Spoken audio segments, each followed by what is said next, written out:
मुझे बुलाया आपने? बिल्कुल सही सोचा आपने। उस्मान इसके बगैर जबान नहीं खोलेगा। उसके नाखून और दांत जड़ से उखेड़े जाएं, हड्डियों के अंदर तक तकलीफ महसूस करवाएं। मेरे अंदाजे के मुताबिक उस्मान इसके बाद भी जबान नहीं खोलेगा। इसके सिवा कोई हल नहीं है। बिल्कुल है। अगर हम उस्मान से मुकद्दस अमानतें वापस छीन लें तो वो हमारे सबसे बड़े दुश्मनों से जा मिलेगा।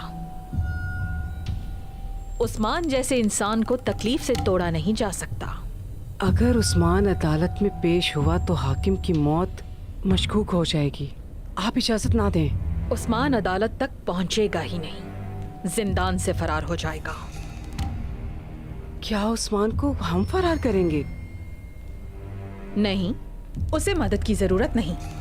उस्मान जैसा अक्लमंद शख्स बगैर एहतियात के खुद को किसी के हवाले नहीं करता। वैसे भी वो यहाँ अकेला नहीं है।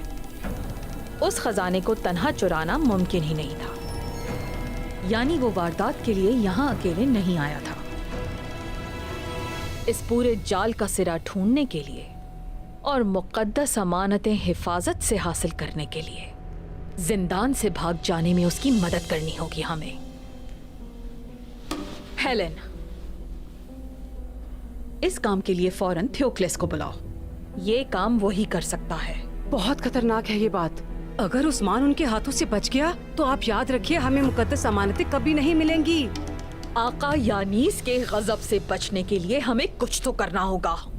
बड़े से बड़ा खतरा मोल लेना होगा। हेलेन, जाओ, जो कहा है करो। जाओ, थियोक्लेस को बुलाओ।